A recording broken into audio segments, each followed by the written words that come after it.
Kidlat News Updates. Mga balita ngayon. 3 sa 8 nasawing NPA sa engkwentro sa Northern Samar tukoy na. 10 armas nasamsa. Probinsya ng Sulu, opisyal nang inilipat sa Zamboanga Peninsula Region. Mainit na panahon sa malaking bahagi ng bansa, asahan sa susunod na 3 araw ayon sa Pag-asa. Ako po si Cesar Sorian para ihatid ang mga nangungunang balita sa buong kapuluan.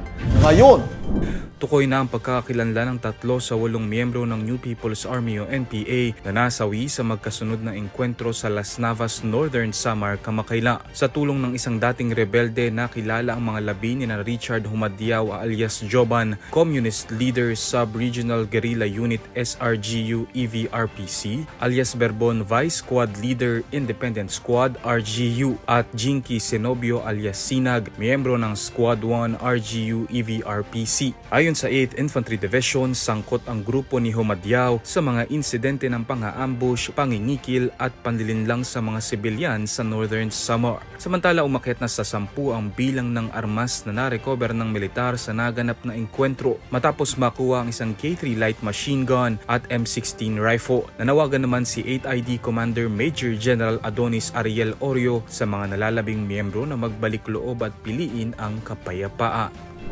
Opisyal nang inilipat sa Region 9 o Zamboanga Peninsula ang probinsya ng Sulu sa bisa ng Executive Order No. 91 na nilagdaan ni Pangulong Ferdinand Marcos Jr.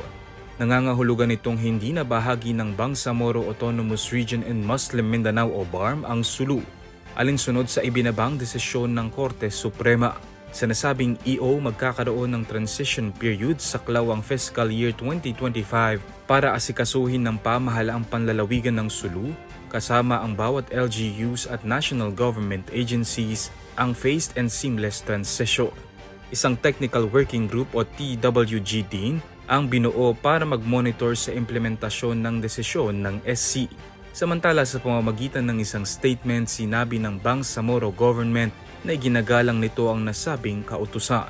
Tiniyak din ito ang kanilang kooperasyon para sa maayos na transition ng Sulu sa Region 9. Mainit na panahon ang aasahang iiral sa malaking bahagi ng bansa sa susunod na 3 araw ayon sa Pag-asa. Ayon kay Pag-asa Weather Specialist Obet Padrina, warm and mostly dry conditions ang mararanasan sa ilang bahagi ng bansa, bagamat may panakanakang pag-ulan o thunderstorms pa rin na maaaring bumuhos sa hapon o gabi.